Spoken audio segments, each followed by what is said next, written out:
I forgot to tell you which anime I'm watching this season, so here it goes. Eminence in Shadow is back and I've been enjoying it a lot. I still find it funny how Sid is such a megalomaniac who's only concerned with looking as cool as possible in front of others. I like that he became an instant fan of Mary, the vampire hunter, as she's truly a cool character. I've made a video about this show before, so if you haven't seen it, check it out. It's a really good one. I recommend it if you don't know the series. If I were to point out something I haven't liked, is that the series seems like we are watching how Sid has fun and how his group, Shadow Garden, works behind the scenes to prevent various organizations or bad events in the cities of this world where he was transported from happen, and that's it. Again, not that's boring, but I'm just disappointed that there isn't a clear main goal to follow. The story arc seems episodic, if you know what I mean. A lot of things are happening but nothing matters. But I still am enjoying the show. Faraway Paladin is another anime I've made a video about and now it has a continuation. I really like the fantasy theme here. It doesn't have the RPG menus or systems like we see in other fantasy animes. Anime.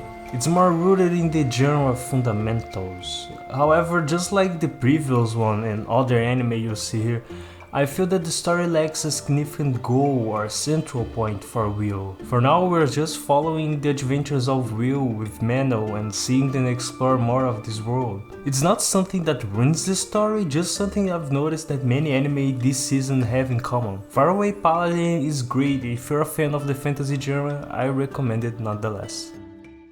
I've also made a video about Frieren where I talked about what I think and how much I like it. My only concern is that the anime may not finish in 25 episodes, and I dislike that because I wouldn't want this journey to take longer than that. Yes, I know that sometimes it's good to have something extended and detailed, but I feel that Frieren already has a very slow pace, which can make it boring if the anime gets extended. However, I must say that the art and music, especially the music, have been enjoyable, making the anime a pleasure to watch. Goblin Slayer 2 probably has the best opening this season. Yes, it's back, and I think it's more of the same, which is good for those who like Goblin Slayer. The action sequences are great, we got a new arc with some interesting characters and some really annoying ones if you let me say it. But it's interesting to see how our character gets more fleshed out. However, similar to Eminence in Shadow and Faraway Paladin and Frieren,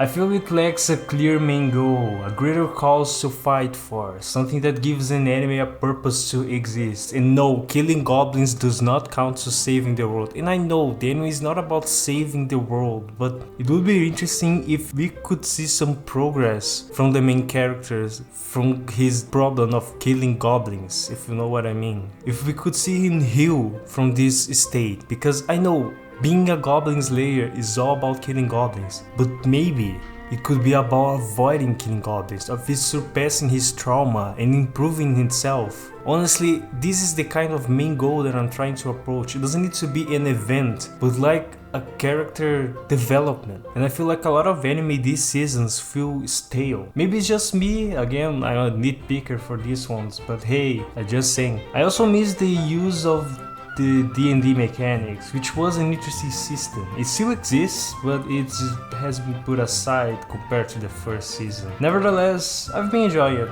The animation is amazing and the music remains great.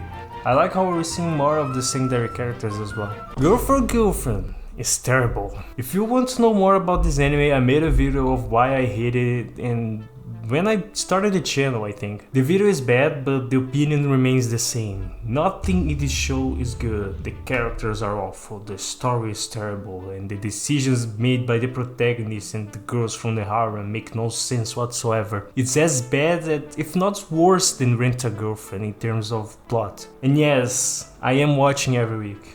I have no idea why. Undead Unluck is fun, even though it has a heavy background story and it deals with some delicate themes. The anime treats this as a tragic comedy and it has been extremely entertaining. If you want to know more about it, I recommend watching Cash video. Ha! You thought that I was going to promote one of my videos, right? Here we also recommend reviews from others, and this video is not totally a shameless recommendation list from my past ones. Anyway, he did a great review of it. I recommend you to watch it, but I like the anime so far. These are the anime I've been watching this season, some recommendations, some disappointment, and as always some nitpicks of mine. Sorry for taking a while to release these first impressions, I have another video in the works that's taking longer than I thought. Anyway, thank you for watching and have a great day.